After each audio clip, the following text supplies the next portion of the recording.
personal, durante mucho tiempo, se me dio la oportunidad en el nombre del Señor de traer esta palabra, ¿sí? Que de verdad para mí es un área de interés que considero a título personal todos los cristianos deben manejar con cierto grado de profundidad, ¿sí? O por lo menos conocer varios aspectos de lo que es la apologética cristiana, ¿sí? ¿Y qué es la apologética cristiana? Es la defensa de la verdad. ¿La defensa de qué? La defensa de la verdad. Bueno, entonces hay varios elementos que yo encontré en esta investigación que hablan de lo que es la apologética y de lo que no es la apologética cristiana, ¿sí?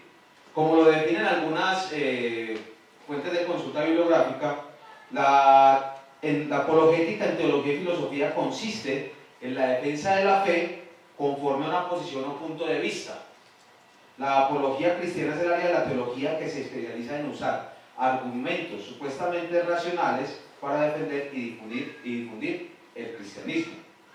Es primordial señalar que la intención aquí, el día de hoy, es hacer notar la importancia de esta área de estudio en el campo de la teología y asimismo determinar para qué o cómo se debe usar, ¿sí? Para qué se debe usar o cómo se debe usar, es decir, con qué propósito los cristianos debemos sustentar de manera lógica y organizada y sin temor al error, sobre todo eso, sin temor a estar equivocándonos, sin temor al error, los principios establecidos por Dios en su palabra.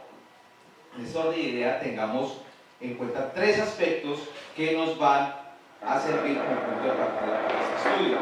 Estos aspectos son, primero, nosotros no estamos llamados a ser defensores de Dios. O sea, ¿cómo vamos a ser los defensores de Dios?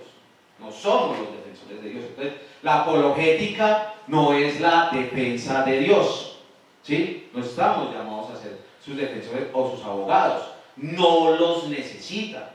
Es un absurdo por todos lados pensar en algo como eso, de que si voy a presentar una defensa, entonces voy a defender a Dios. No, eso es un absurdo, ¿sí? Es totalmente incoherente, no tiene pie ni cabeza ese tipo de pensamiento. De hecho, la palabra, hablando acerca de la humanidad, hablando acerca de nosotros, por favor, los versículos, gracias, el primer versículo. En Primera de Juan, ¿sí? Primera carta de Juan, capítulo 2, versículo 1, la parte B, la segunda parte dice: abogado tenemos, nosotros los humanos, abogado tenemos para con el Padre, ¿a quién? A Jesucristo el justo. En otra parte, la Biblia nos dice en Salmos 59, 9: a causa del poder del enemigo esperaré en ti, porque Dios es mi defensa. ¿Sí? Entonces el primer elemento a tener en cuenta aquí es que no somos defensores de Dios. Segundo elemento, no debemos hacer apología o defensa, no debemos presentar defensa del Evangelio para mostrar nuestro, entre comillas, gran crecimiento espiritual o la sabiduría que Dios nos ha dado. ¿Es claro eso? No debemos presentar defensa del Evangelio que supuestamente porque ya estamos crecidos o llevamos muchos años o hemos estudiado la palabra o hemos ido a seminarios, entonces somos sabios. De ninguna manera debemos presentar defensa en esa forma, ya que nuestro Señor Jesucristo nos hizo una advertencia clara al respecto. Lucas 21, del 10 al 15, dice: entonces Jesús les dijo: se levantará nación contra nación y reino contra reino, y habrá grandes terremotos y en diferentes lugares hambres y pestilencias, y habrá terror y ¿qué? Grandes señales del cielo. Pero antes de todas estas cosas os echarán mano y os perseguirán y os entregarán a las sinagogas y a las cárceles, y seréis llevados ante reyes y ante gobernadores por causa de ¿qué? De mi nombre. Y esto será ocasión ¿para qué? Para dar testimonio. Y aquí va lo importante, miren. Proponed en vuestros corazones no pensar antes cómo habéis de responder en vuestra defensa. O sea, nos hizo una advertencia clara. Propónganse en sus corazones no pensar cómo responder ante quienes los están apresando en su defensa. ¿Por qué? Porque Él dice, porque yo os daré palabra y sabiduría, la cual no podrán resistir ni contradecir todos los que se opongan. Quiere decir esto, que no vamos a mostrar el Evangelio para sacarle allá versículos y versículos a la gente, ¿sí? Como aquellos sabios que han crecido espiritualmente. No, de esa manera no se debe presentar defensa. Es Dios en ese momento quien, si nuestro corazón está preparado, pondrá palabras en nuestro corazón. Dará la forma en cómo se efectuará esa defensa del Evangelio y especialmente pues de la verdad. Y tercero, mencioné 3 puntos, ¿no? A tener en cuenta. Tercero, el conocer más de Dios, ¿qué hará entonces en nosotros? Si yo conozco de Dios, sin duda podré entonces con más entusiasmo hablar de ¿qué?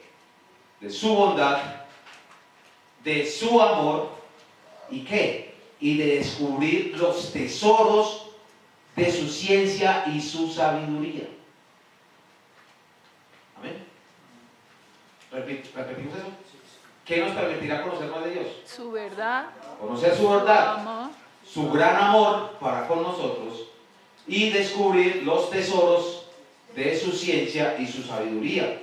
De la misma forma, en este sentido nos habló el apóstol Pablo cuando escribió a los Filipenses en el capítulo 1, versículos 3 al 11. Dijo: doy gracias a mi Dios siempre, me acuerdo de vosotros, siempre en todas mis oraciones, rogando con gozo por todos vosotros, por vuestra comunión en el Evangelio, desde el primer día hasta ahora, estando persuadido de esto, que el que comenzó en ustedes, en nosotros, la buena obra, la perfeccionará hasta el día de Jesucristo. Como me es justo sentir esto de todos vosotros, por cuanto os tengo en el corazón y en mis prisiones y en la defensa y confirmación del Evangelio. Todos vosotros sois participantes conmigo de la gracia, porque Dios me es testigo de cómo os amo a todos vosotros en el entrañable amor de Jesucristo. Y esto pido en oración, que vuestro amor abunde aún más. ¿Cierto? Entonces nos está diciendo que ustedes sean unos sabios, que arranquen a defender el Evangelio a capa y espada, que mejor dicho cualquier impío que se le atraviese le corten la cabeza, que lleven y hagan un tribunal de la Inquisición a todo aquel que no crea en el Evangelio. ¿Eso está pidiendo el apóstol? No, de ninguna manera. ¿Qué está diciendo?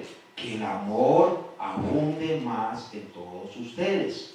¿Qué más está pidiendo en oración? ¿Qué más? Por favor. Muy bien. Y más en ciencia y en todo conocimiento, para que aprobéis lo mejor. ¿Lo qué? A fin de que seáis sinceros e irreprensibles para el día de Cristo. La palabra irreprensible, ¿qué quiere decir? ¿Qué quiere decir irreprensible? Libre. Sí, que no tiene reprensión, o sea que no van a tener nada que decir sobre esa persona, porque es irreprensible, no va a haber corrección, ¿sí? Entonces presente irreprensible, eso es irreprensible, ¿cierto? Para el día de Cristo, llenos de frutos de justicia que son por medio de Jesucristo para gloria y alabanza de Dios. Varios aspectos muy interesantes ahí, ¿cierto? Que vemos que en la medida que conocemos más de Dios, pues primero viene el conocer su bondad y su amor, y después la ciencia y el conocimiento y la sabiduría que viene de Dios, y no al contrario, ¿sí? Dicho lo anterior, entonces, dicho todo esta introducción sobre los 3 puntos a tener en cuenta, por favor me recuerdan. Primero, no somos defensores de Dios. Segundo, no es para demostrar nuestro propio conocimiento y nuestra gran sabiduría. Y tercero, para mostrar su amor, su bondad y sus tesoros de ciencia y de conocimiento, de sabiduría de Dios. Muy bien. Dicho eso, entonces nos enfocaremos precisamente en presentar argumentos apologistas. ¿Qué es la apología? La defensa. De conformidad al conocimiento de la verdad, pronunciada por Dios. ¿La verdad qué? ¿Pronunciada por quién? Por Dios. Lo que en últimas nos demuestra su bondad y el gran amor que tiene para con nosotros. O sea, mire la relación de estas palabras. La verdad de Dios, la ciencia de Dios, el conocimiento y la sabiduría de Dios van a reflejar su bondad, porque Dios es bueno, ¿cierto? Dios es bueno y es amoroso. Entonces, todo este conocimiento nos tiene a nosotros que dar a entender su gran amor y su bondad. Pero ¿cuál entonces es la verdad o qué es verdad? ¿Sí? Son cuestiones que se tratan mucho en filosofía. ¿Qué es la verdad? ¿Qué es lo verdadero? ¿Cuál es la verdad? ¿Qué es la verdad? ¿Cierto? Son preguntas que en filosofía constantemente los filósofos le han dedicado su vida entera, algunos, tratando de buscar qué es la verdad o cuáles son los criterios de verdad. Tanto en la existencia de Dios como todos sus atributos, las tres personas, su deidad, sus características, obras, palabras, milagros y promesas son verdaderas. Gracias, Dorita. Gracias, Fe. Tanto la existencia de Dios como sus atributos, las tres personas, su deidad, sus características, obras, palabras, milagros y promesas son verdaderas. Amén. La iglesia dice amén. Porque la iglesia lo sabe. La iglesia lo sabe. Eso no está en discusión. Eso no está en discusión. Entonces, cuando se presentan argumentos apologistas, no se está discutiendo si Dios existe o no existe. ¿Existe? ¿Ya? Entonces, ¿qué es lo verdadero? Estos elementos no son objetos de defensa. Esto no es lo que va a defender el cristiano, ¿sí? Lo que convoca al creyente a presentar defensa delante de quienes niegan la eficacia de la verdad de la misma es la validez de lo establecido por Dios como parte del plan redentor para la humanidad, ejecutado ¿por quién? Por Jesucristo en la cruz del Calvario. Eso es lo que nos convoca a nosotros. Presentar la validez del plan de Dios en todas sus épocas, a través de la obra redentora de Jesucristo en la cruz del Calvario. Amén. Amén. Esa es la defensa de la verdad. La verdad de Dios, casi que uno podría decir, está sintetizada en la obra de Jesucristo. Al cristiano no le puede quedar cero dudas de eso. ¿Cuál es el cumplimiento de la palabra de Dios? Jesucristo es el cumplimiento de todas las palabras pronunciadas por Dios, tanto desde el Génesis como hasta los profetas, Salmos, todo. Cumplimiento de Jesucristo. Ese es el cumplimiento de la verdad. En Juan 8, 31 y 32. Juan 8, 31 y 32.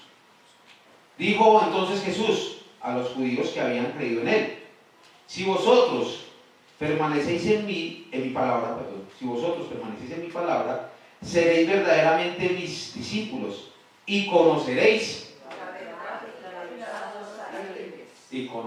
la verdad y la verdad os hará libres. Y en otra parte dice Jesús: yo soy el camino, la verdad y la vida. Juan 14, 6. Un aplauso a Camila. Pero Camila nunca va a coger ese versículo para darle por la cabeza de uno. ¿Cierto? Es la verdad. Tú estás convencidísima de que Jesús es el camino, la verdad y la vida. Y que conocemos la verdad y esa verdad nos hará libres. Y en 2 de Timoteo 3:16 dice que toda la escritura es inspirada por Dios y es útil para la enseñanza, y esta es una parte importantísima, para la enseñanza, para la instrucción en justicia.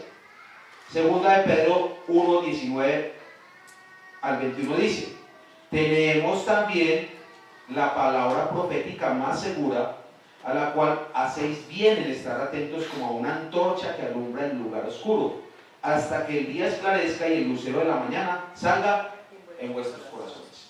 Entonces, al cristiano no le puede quedar sombra de duda que todo lo que dice la palabra es verdad.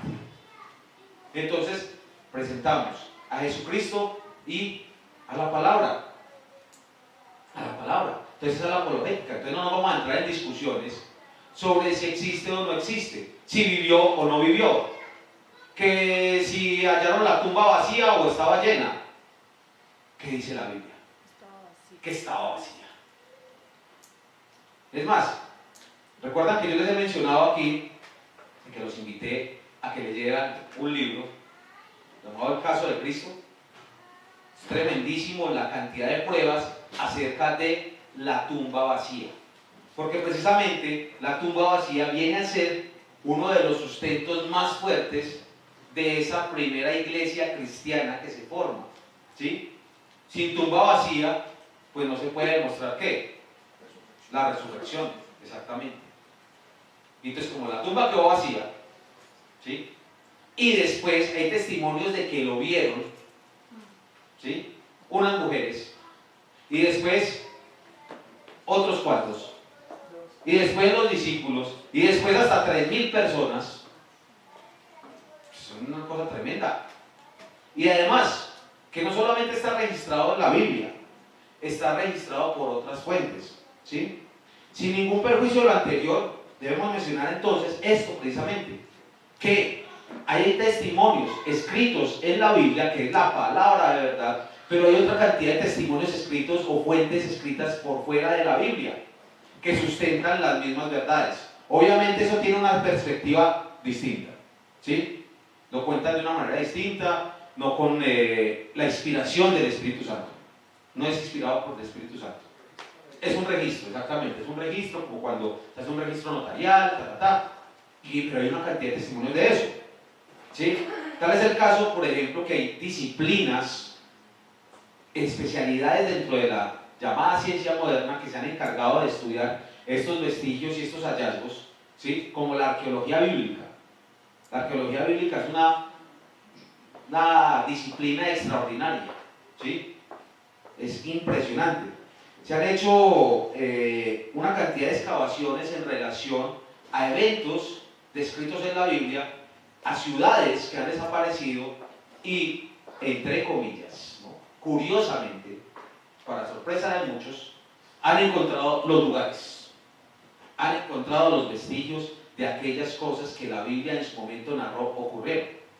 Están registros ahí. Entonces, por ejemplo, también algunos historiadores de la antigüedad, del mundo romano, del mundo griego, del mundo mesopotámico, de Egipto, historiadores, esos escribas ahí que tenían, llevaban registro de todo lo que sucedía, también hicieron registro de Jesucristo y de otros eventos.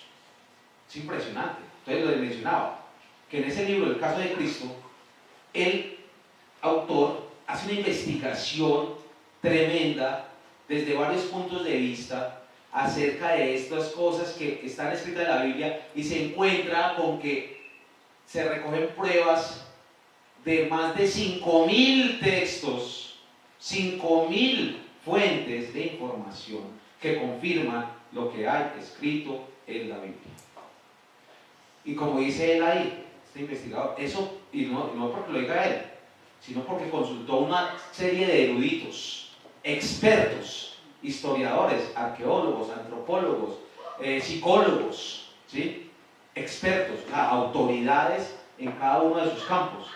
Que esto para el mundo antiguo es como si nosotros en la actualidad entráramos, no sé si, pero es impresionante porque hace comparaciones, como por ejemplo cuando se escribió la biografía de Alejandro Magno, se escribió 300 años después de la muerte de Alejandro Magno, ¿sí? Y nadie duda hoy, en filosofía, en literatura, de que Alejandro Magno existió. Nadie lo duda. Han hecho películas y nadie duda de la existencia de Alejandro el Grande, Alejandro el Magno, ¿cierto? El Grande significa, Magno significa grande. Nadie duda de eso, 300 años después. Y la primera crónica sobre Jesús se escribe 8 años después de su muerte. 8 años. Pues digo, para el mundo antiguo eso es una noticia de última hora.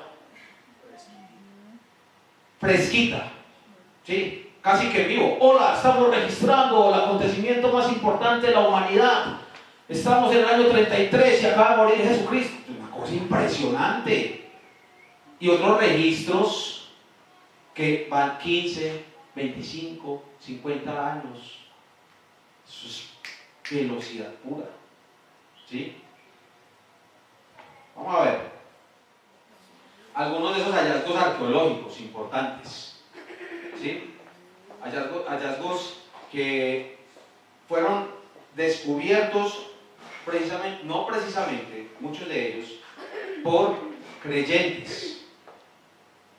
¿Sí?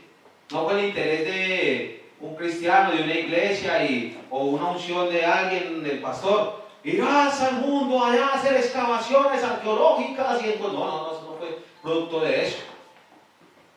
Qué bueno que eso sucediera en la iglesia. ¿Sí? Mandar a la gente así empoderada. Pero esto fue producto precisamente cómo se glorifica a Dios. En personas no creyentes que llegaron a esos lugares, ¿sí? Hicieron excavaciones arqueológicas, porque la Biblia narraba algunos eventos. Entonces tenemos el primero, el prisma Taylor, descubierto en el año 1830 por un investigador de apellido Taylor en la ciudad de Nínive. De hecho es una ciudad que ¿les suena? ¿Les suena? Es bíblica, ¿no? Ah, bueno. Data del año 686, antes de Cristo, y describe las batallas ganadas por Sennacherib, incluyendo su ataque a Jerusalén. Estos hechos están descritos en Segundo Libro de Reyes, capítulos 18 y 19. ¿Sí? Y tenemos el prisma. El prisma, eso es una piedra. ¿Sí? Una piedra que tiene unas inscripciones allá, todo allá en su escritura antigua. Ahí se está describiendo esos hechos. Miremos otro. El obelisco negro, descubierto en el año 1846 por Henry Layard en Nínive también. Curioso, ¿no? Data del año 850 a.C. y describe las batallas ganadas por Salmanaser III. Menciona al rey Acab. ¿Acab? ¿Cierto? Ah, el maloso, ¿sí o qué? Acab. Y dibuja a Jehú pagando un tributo. Esto hay una referencia también en Segundo Libro de Reyes, capítulo 17. Y tenemos entonces allá el obelisco negro, la imagen del obelisco negro. Otra estela de piedra. Allá está la inscripción de todos esos hechos que están relatados en el Libro de Reyes. Tercero, la piedra moabita, descubierta en el año 1868 por otro arqueólogo, Klein, en Dibón. Trata del tiempo de los reyes Omri y Acab, nuevamente, año 750 a.C. y describe los logros militares del rey Mesha de Moab. Menciona a Omri y Acab por nombre. También en Segundo Libro de Reyes, capítulo 1 al 3. Y tenemos la imagen de la piedra moabita.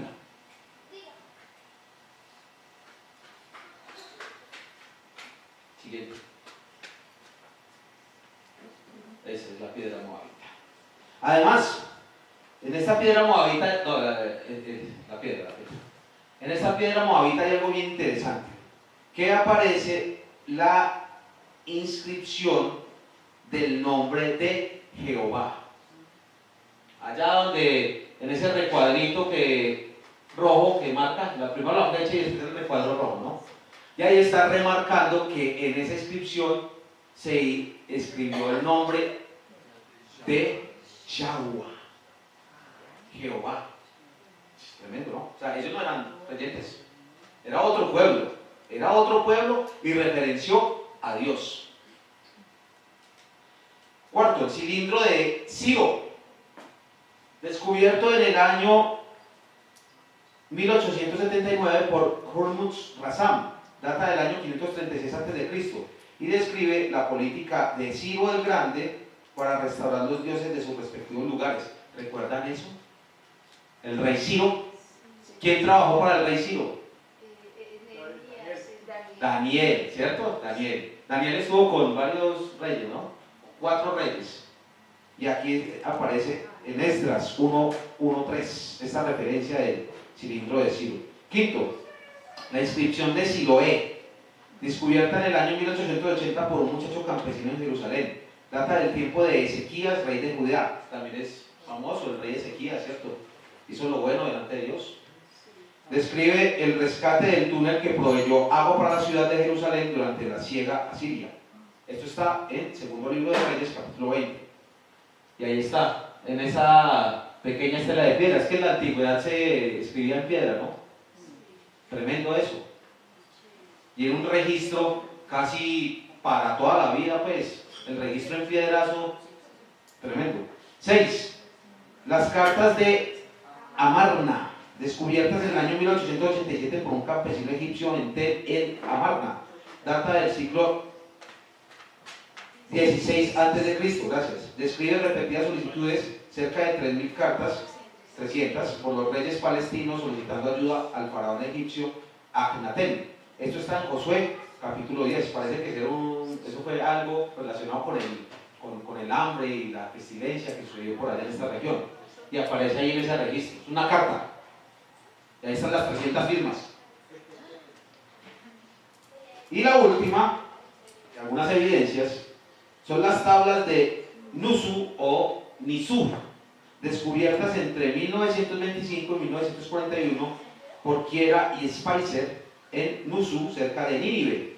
Datan del siglo XV a.C., describen varios miles de tablillas que arrojan luz sobre las costumbres patriarcales, como cuando se vende la primogenitura. ¿Quién fue el que vendió la primogenitura? Bueno, listo. Adoptando al siervo para posesión de uno y la obligación natural de una voluntad hecha en el tiempo de la muerte. Esto está relacionado con algunos aspectos de Génesis 12. Todo esto está en el Antiguo Testamento. Pues, la arqueología bíblica ha descubierto muchas cosas del Antiguo Testamento, pero que hay acerca entonces del Nuevo Testamento. Sí, porque alguien podría decir entonces, claro, no, bien. Yo le acepto entonces todo lo del Antiguo Testamento. Todo es verdad. Todo. Para desvirtuar obviamente la obra redentora de Cristo. ¿Cierto? Entonces todo lo de allá, claro, Nínive, y existió Sodoma y Gomorra, y claro, y eso fueron borrados, y ¿qué hay del Nuevo Testamento? Entonces, también hay evidencias. Y muy fuertes. No solamente desde el punto de vista arqueológico, sino desde el punto de vista biológico, médico, psicológico, ¿sí? Voy a referenciar la obra y algunas conclusiones de lo que escribió precisamente Lee Strobel, el autor del libro que les comento, quien fue a una serie de eruditos bíblicos y de autoridades científicas, ¿sí?, para investigar acerca de lo que pasó con Jesucristo en la cruz. Entonces él dice, en algunas de sus conclusiones, voy a leer algunas: ¿son dignas de confianza las biografías de Jesús, por ejemplo? Empieza a preguntar. ¿Son dignas de confianza lo que escribieron acerca de Jesús? ¿Será que sí podemos confiar en eso? Se encontró con un señor llamado Craig Blomberg, uno de las autoridades más prominentes en Estados Unidos en la materia, en verificación de biografías. Construyó un caso convincente que ellas reflejan el testimonio de testigos oculares y ostentan señales inequívocas de precisión. Tan tempranas son esas biografías que no se pueden desechar como una invención legendaria. Es decir, esas biografías que se escriben de Jesús no son una leyenda. Eso no fue que pasó así, un teléfono roto. Son escritas, ¿sí? Después pregunta, ¿entonces puede soportar un examen minucioso esas biografías? Nuevamente el experto le dice, Ray Blomberg argumentó persuasivamente que los escritores de los evangelios tenían la intención de preservar una historia confiable. Pudieron hacerlo, tuvieron la honestidad y la disposición de incluir material difícil de explicar y no permitieron que la parcialidad tiñera indebidamente sus relatos. La armonía entre los evangelios en hechos esenciales, sumada a la divergencia en algunos detalles, les confiere credibilidad histórica a los relatos. Es más, la iglesia primitiva no pudo haberse arraigado y florecido allí mismo en Jerusalén si hubiera enseñado hechos acerca de Jesús que sus mismos contemporáneos pudieran haber descubierto. O sea, la iglesia primitiva estaba en tiempo en que todavía había testigos de lo que había pasado con Jesús. Entonces, si ellos hubieran enseñado cosas distintas, hubieran sido cacheteados por otros seguidores o por personas que dijeron, eso no fue lo que ocurrió. Pero ninguna de estas biografías se refutó. No se refutaron. Además, más adelante, por ejemplo, él dice, en una cultura como la judía, tan tradicional, ¿sí? De hecho, ¿qué día estaba viendo yo un video? Y acerca de toda la iglesia judía, decía un rabino, los judíos somos judíos por nuestras tradiciones. Sin tradiciones no somos judíos. Los que nos mantiene a nosotros como nación es que tenemos una tradición milenaria. El día que las cambien, se enloquecen. En el gobierno de Israel, es un gobierno no tan secular como los otros gobiernos del mundo. Allí hay presencia de la iglesia, de la religión, hay presencia de Dios en el gobierno de Israel. En la actualidad, todavía. ¿Sí? El pueblo de Israel es un pueblo de muchas tradiciones. Entonces, lo que decía él, teniendo el antecedente de un pueblo tan tradicional, que esa era la confianza que ellos tenían, ¿cómo no va a dar confianza que unos discípulos se atrevan a llevarle la contraria precisamente a las tradiciones? Es más, miremos cómo mueren todos los discípulos de Jesús. Bueno, no todos, porque no todos murieron, ¿cierto? Pero ¿cómo murió, por ejemplo, Pedro? ¿Cómo murió Santiago? Decapitado. Sí, también, claro, decapitado. ¿Sí? Pues a que le fue, bueno, digamos, no quiero poner otra familia, pero que le fue bien en ese sentido a Juan. Murió de bien. No, pero que no es que le haya tenido una vida pues toda la vida así de maravilla, no. O sea, pero que no murió pues por esas causas tan terribles, como mártir, gracias, pastora, como mártir. No murió como mártir, fue Juan. Los demás, hasta arrastrados por el piso y tal, a unos llevaron por ahora las partes, las de Pedro, ¿no? Mandaron un brazo para una parte, la cabeza para otra, tal. Entonces, ¿quién se arriesga? ¿Quién se arriesga porque sí? No, estaban tan confiados en que habían encontrado la verdad que no les importó su vida. Y eso es un testimonio de que es verdad lo que ocurrió en ese momento. ¿Fue la muerte de Jesús una farsa? ¿Y su resurrección un engaño? ¿Lo planearon todo maravillosamente? Hay teorías que hablan hasta de la catalepsia de Jesús. Teorías. ¿Sí? No, pues es que al hermano le dieron una pela y pues le dio un ataque cataléptico. Entonces él se va, hablando del autor del libro, se va donde un médico para que le explique todo el tema de, primero, la pela, la flagelación que le dieron, ¿sí? Los azotes. Entonces empieza a explicar, mire, en otros hallazgos históricos se habla de la flagelación. Los romanos tenían escrito el tema de la flagelación y ellos sistemáticamente tenían escritas todas sus prácticas. La crucifixión era una de esas prácticas que tenían escritas como manuales, ¿sí? Entonces, a los soldados, manual para crucificar a una persona, se lo daba. ¿Sí? Entonces, los azotes, primero los azotes. Entonces dice este médico lo de los azotes, ¿sí? A mí se me viene a la mente La Pasión de Cristo, la película de Mel Gibson, donde empiezan a darle fuerte, ¿cierto? Eso no es nada. ¿Sí? Ahí minimizan la cosa porque realmente los látigos con que le daban a quienes azotaban tenían unas bolas y unas cosas al último de, ¿sí? Huesos, ¿sí? Y eso entraba a la piel, se clavaba Y cuando sacaban el látigo, desgarraba la piel. Pero este médico dice, mire, algunas entraban hasta las costillas. Sí, con esa intención. Claro que ninguno de sus huesos fue partido, pero con la intención de, si posible, quebrarles los huesos. Entonces dice él, primero, miremos a ver eso, los 40 azotes, algunos ni sobrevivían a los azotes, ya caían muertos.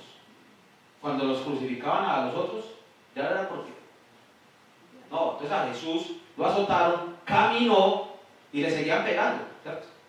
Ya no con los azotes esos, pero le seguían pegando, y escupiendo y la barba y todo. Llega, lo crucifican, explica este médico, la crucifixión, un acto de total salvajismo, lo más salvaje que se practicaba en el Imperio Romano era la crucifixión, salvaje, ¿sí? Entonces dicen, ese era otro hecho que confirma el milagro de Dios en Jesucristo, la crucifixión. Entonces la manera como lo clavan, ¿sí? Y cómo tenía que respirar, cómo tenía el esfuerzo, que hacía tanto esfuerzo para respirar, ¿sí? Que eso era una cosa sobrenatural, fue algo sobrenatural, porque estaba clavado sobre sus ovillos, ¿cierto? Corona, clavado aquí en sus muñecas, ¿sí? Y para poder respirar, entonces tenía que apoyarse en el clavo, ¿sí? Y eso le permitía, pero el dolor era impresionante. Y para exhalar, nuevamente descansar todo su cuerpo sobre sus pies y sus manos. ¿Quién puede sobrevivir a eso? En esa parte, solo en esa parte, otro se moría. Solo respirando. Se moría, dice el médico, ¿no? Solo en esa parte se moría, solo con el hecho se moría. Exacto, paro respiratorio. Cristo no. Cristo siguió. Y su agonía fue lenta. Fue lenta su agonía. ¿Sí? O sea, una vaina que no tiene comparación con nada. Con nada.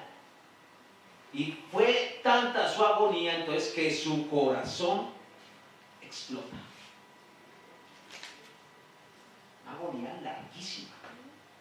Y pronunció palabras, ¿cierto? Una cantidad de palabras. No, una cantidad de palabras, ¿cierto? Ahí está pues, descrito en cuanto a lo que habló Cristo. Bueno, y entonces el médico dice, el solo hecho de respirar y tras el hecho pronunció palabras. Sobrenatural. Y después, ¡pah!, su costado es clavado por una lanza y traspasado. Y entonces él explica, a mí me gustaría que ustedes leyeran esa parte desde lo científico, cómo él explica lo que significó el que saliera agua y sangre, ¿cierto? Una cosa que solo ocurrió en Cristo. Y entonces para que digan que era que estaba en estado catatónico, o desmayado, o medio muerto, es un absurdo. Murió. Y el milagro de la tumba vacía fue la restauración de Cristo. La resurrección, su restauración integral, porque allá no llegó a mostrarles allá el costado abierto, ¿cierto que no? Ni su sangre en la cara, ni su cara ni su cuerpo hinchado, es otra cosa. ¿Cómo se hinchó su cuerpo con una pena tan horrible que le dieron? No, él llegó nuevamente, se presentó. ¿Por qué? La gracia de Dios, todo el poder de Dios en él. Y muchos lo vieron. Muchos lo vieron. ¿Cuántos? Más de 3.000. ¿Ya? Más de 3.000. Entonces sabemos que frente a esas evidencias, obviamente, cuando estamos hablando de ¿qué? Apologética, ¿cierto? Se van a presentar discrepancias. Claro, normal. Van a haber una cantidad de cosas que algunos van a decir, no, empecemos mirando las contradicciones que tiene el Evangelio, los Evangelios entre sí. Tienen contradicciones. Entonces él mismo dice, mire, si en los Evangelios descubrió, ¿sí?, que si los Evangelios no tuvieran contradicciones, uno tendría que dudar. escrito igual, con las mismas palabras, pero con uno en duda. Entonces, ¿para qué se escribieron 4 lo mismo? Con uno tengo. Estas contradicciones ayudan a confirmar datos. Pues estas contradicciones, ¿sí? Por ejemplo, a ver una, en el Evangelio de Lucas aparece que, eso a mí me llamó mucho la atención esa vez eso, que cuando fueron a aprender a Jesús, salió un muchacho desnudo, corriendo.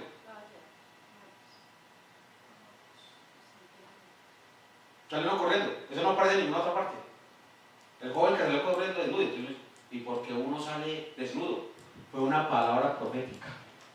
Me puse a investigar y en los Salmos dice que en el día, sí, en Salmos, sí, fue en Salmos, que en el día del juicio, hasta el más valiente tendría que salir corriendo desnudo, saldría corriendo desnudo. Fue una palabra profética. Se cumplió ese día. Entonces no hay contradicción. No hay contradicción en eso. Es una, o sea, miremos todo lo que pueden venir a nosotros, ¿sí? La llamada comunidad científica moderna, ¿sí?, nos va a ofrecer una visión de lo que ellos consideran ciencia. Pero miremos también algo muy interesante, que en la Biblia hace más de tantos milenios se escribió por primera vez esa misma palabra. ¿Cuál? Ciencia. Ciencia. Entonces me dice, ¿cómo? Sí, Dios es ciencia. ¿Y qué pasó? Pues que el ser humano cogió lo que Dios ha hecho y lo ha trastocado. Entonces nosotros hoy conocemos la ciencia como lo que es comprobable, lo que es medible, ¿sí?, lo que se puede hacer a través de un método, se pueden descubrir principios. Miremos la definición. Es que aquí quiero que veamos esto. Según el diccionario de la Real Academia Española de la Lengua, la ciencia es una palabra que proviene del latín, scientia, y se define como el conjunto de conocimientos obtenidos mediante la observación y el razonamiento, sistemáticamente estructurados y de los que se deducen principios y leyes generales con capacidad predictiva y comprobables experimentalmente. Es decir, que todo lo que es científico tiene que someterse a un experimento, ¿sí?, y que a través de leyes y principios que yo, como el científico, estoy formulando para que eso me dé un resultado. Eso es la ciencia moderna. La Sagrada Escritura, en cambio, habla, mire, del término ciencia. ¿Hace cuánto se escribió la Biblia? ¿Sí? El término original en el hebreo es dar. Aparece referenciada en la Biblia 52 veces. Entonces yo escucho, por ejemplo, que la Biblia no es un libro científico. Claro, no en el sentido de la ciencia moderna. Eso sí es verdad. O sea, no es un libro que uno pueda poner a la par de El origen de las especies. No es un libro científico. A ese nivel no es un libro de ciencia moderna. Pero es un libro de ciencia. Es un libro de ciencia. Del conocimiento. Porque ¿qué es la ciencia? La ciencia es conocimiento, dice, vea, me vuelvo a la definición que da el diccionario: saber o erudición, habilidad, maestría, conjunto de conocimientos en cualquier cosa, conjunto de conocimientos relativos a las ciencias. Entonces, ¿qué es ciencia?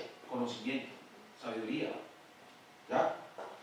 Entonces, en nuestra Biblia, en la palabra de Dios, Génesis 2:9, mire, Génesis 2:9 dijo: y Jehová Dios hizo nacer de la tierra todo árbol delicioso a la vista y bueno para comer, también el árbol de la vida en el medio del huerto, y el árbol de la ciencia del bien y el mal, conocimiento del bien y el mal, la sabiduría acerca del bien y del mal.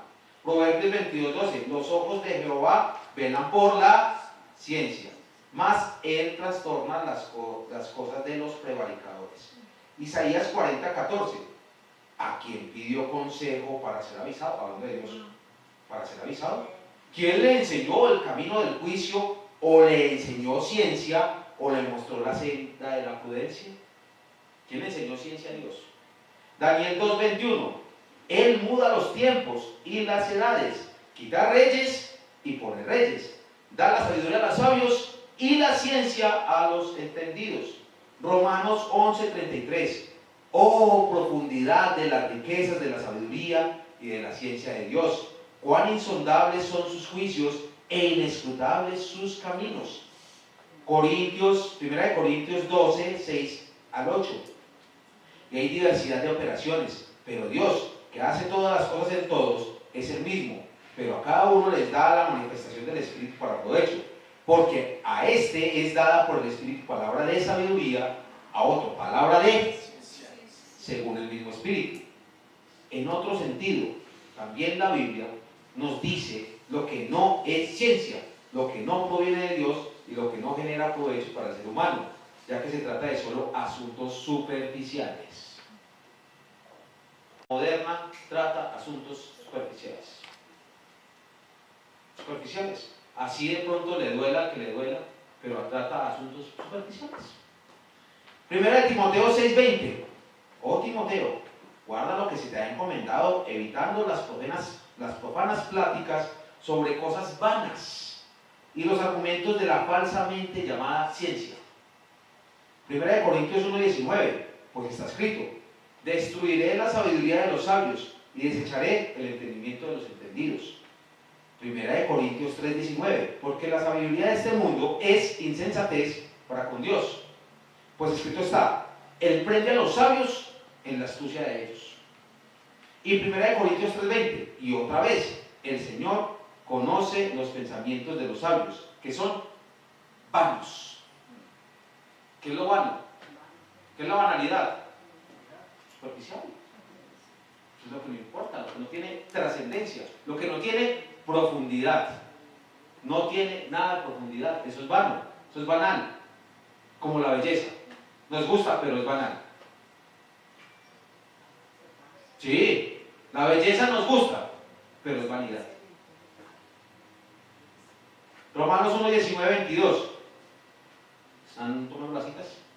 Porque lo que de Dios se conoce les es manifiesto. Mire, este versículo es tremendo. Porque lo que de Dios se conoce les es manifiesto, pues Dios se lo manifestó. Porque las cosas invisibles de Él, su eterno poder y deidad, se hacen claramente visibles desde la creación del mundo, siendo entendidas por medio de las cosas hechas, de modo que no tienen excusa. Pues habiendo conocido a Dios, no le glorificaron como a Dios, ni le dieron gracias, sino que se envanecieron en sus razonamientos, y su necio corazón fue entenebrecido. Por eso es que no entienden. Se envanecieron. Oh, wow, descubrí tal cosa, démosle el premio. Y mire cómo llaman los premios. Premio Nobel. ¿En honor a quién? A Alfred Nobel, un hombre. Por ejemplo, el premio Pulitzer. Premio Pulitzer. ¿A quién? A otro hombre. Periodista. En la actuación aquí en Colombia. Premio Silvia Catalina. ¿En honor a quién? A la India Catalina. Entonces dan premios ellos mismos. Se premian y se envanecen su corazón y hacen programas. Cosmos.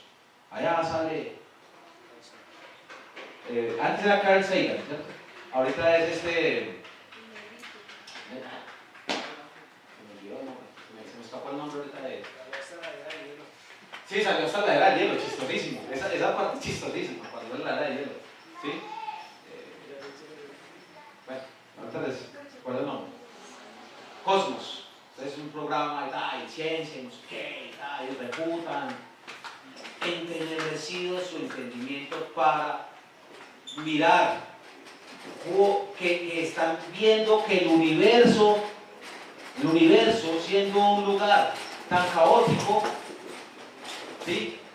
Y aquí en este lugar, la vida de este planeta, no reconozcan la mano de Dios en este universo. Y se la pasan hablando del universo.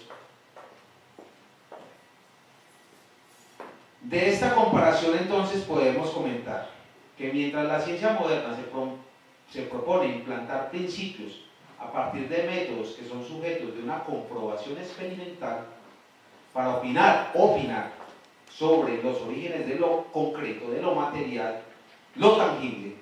La ciencia de Dios nos da a conocer la finalidad de la naturaleza y de la vida desde la perspectiva de quien las creó. Dios nos quiso mostrar lo que Él nos quiso mostrar. Y mientras que la ciencia, ¿qué quiere mirar? Miremos cómo se origina el universo. Con todo respeto, muy interesante cómo se origina el universo. ¿No es más interesante, digo yo, pregunto yo, ¿sí? Y seguramente en ese tipo de defensa te van a dar unos palos?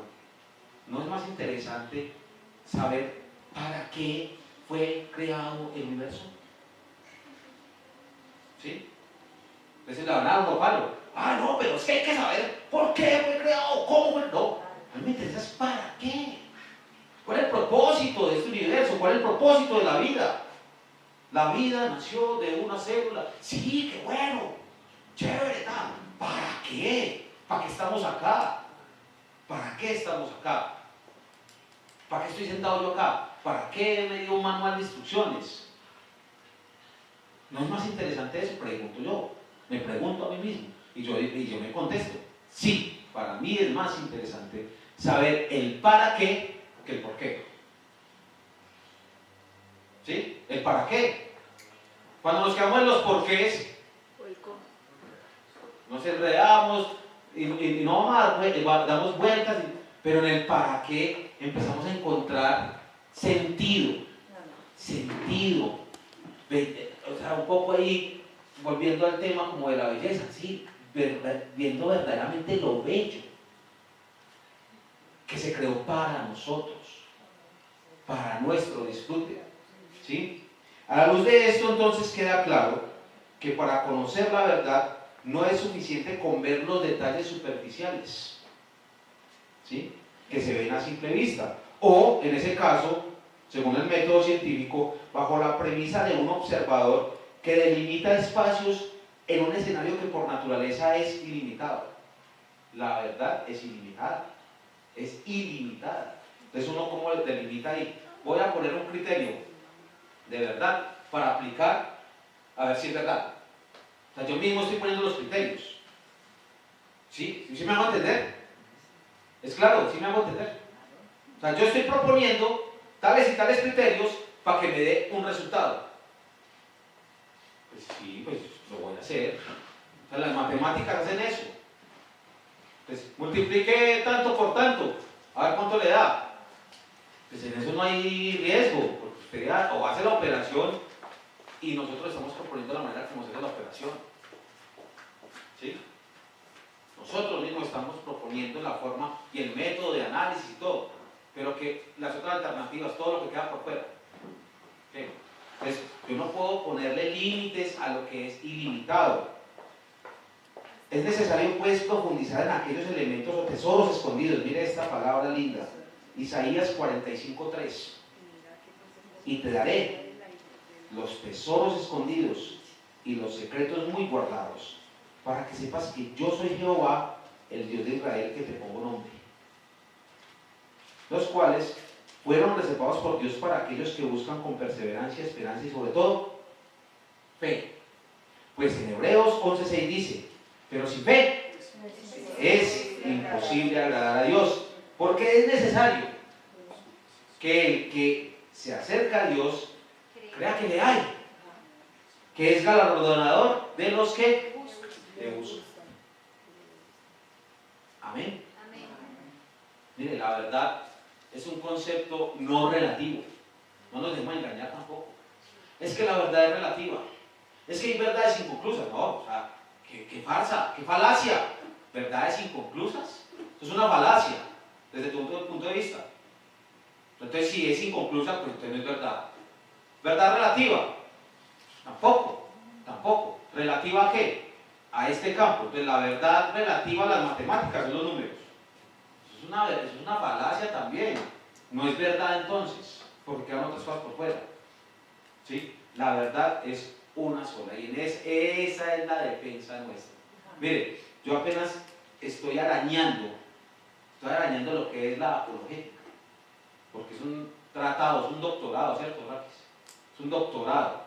Todos estos personajes que los apologistas modernos son doctores en teología, ¿sí? Yo estoy arañando sus escritos, pero de alguna manera la invitación aquí es a que tengamos claro entonces cómo nos sirve esta herramienta. ¿Para qué nos sirve esta herramienta? Esta herramienta es el cimiento del cristiano para no dejarse llevar por vientos de doctrina. La palabra, claro, la tiene. Entonces dice a Pedro, estén entonces bien seguros a esa palabra profética, estén aferrados a esa palabra profética, ¿sí? Y los tiempos cada día son más peligrosos. Por eso es que es importante conocer de Dios, saber que lo que Dios, no solamente porque lo digan otros, sino porque ahí en esa palabra está escrito, ¿sí? Es verdad, Él es la verdad. Yo espero que el día de hoy haya sido clara esa posición y invito a que cada uno de nosotros sigamos escudriñando cada día más en las Escrituras y buscando a Dios con perseverancia, con fe, en oración, allí clamando al Señor que nos dé esa luz de la sabiduría, esa guía para seguir afrontando cada situación con confianza, con fortaleza. Amén.